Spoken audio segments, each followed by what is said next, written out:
Joining me now to discuss current China-U.S. relations is Josef Gregory Mahoney. He's a professor of politics and international relations at East China Normal University. Thank you so much for joining us. Thank you. Professor, 50 years on, do you think bilateral ties between the world's two largest economies are at their lowest point?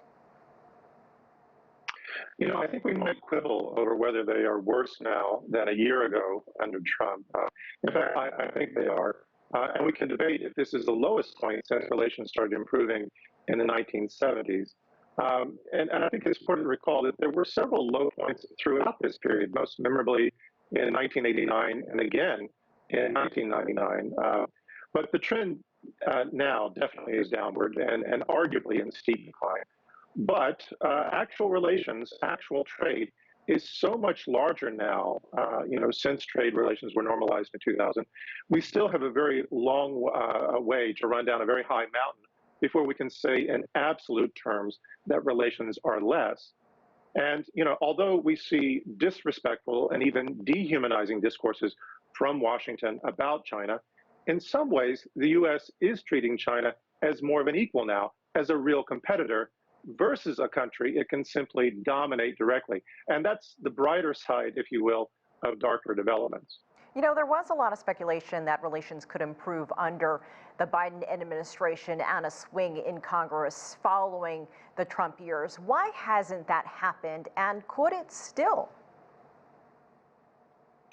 You know, a number of reasons have fed this, in large measure because the right and the left, the one thing they agree on the U.S. is that China is somehow responsible for American declines because they're unwilling to point the finger at themselves and deal with their own negligence in government. But you're right, since Biden has taken office, things have gotten worse.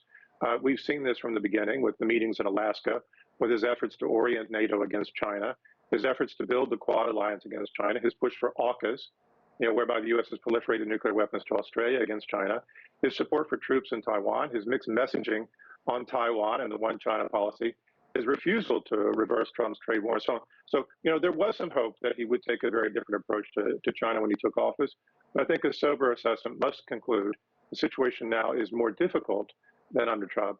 And this includes less cause to be optimistic that we'll see a turnaround anytime soon, particularly as he faces a very difficult year and the strong possibility that Democrats will lose the midterms in November.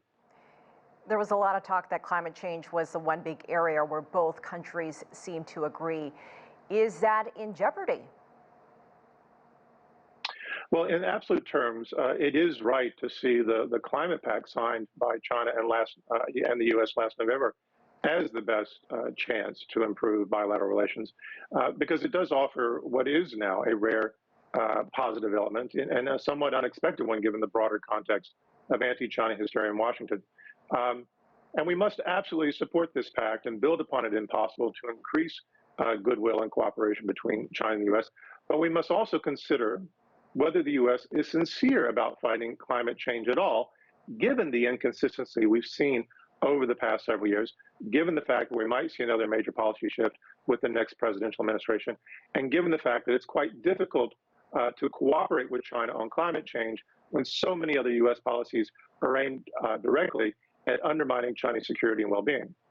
All right, Professor Josef Gregory Mahoney, we appreciate your time. Thank you for joining us from Shanghai. Thank you.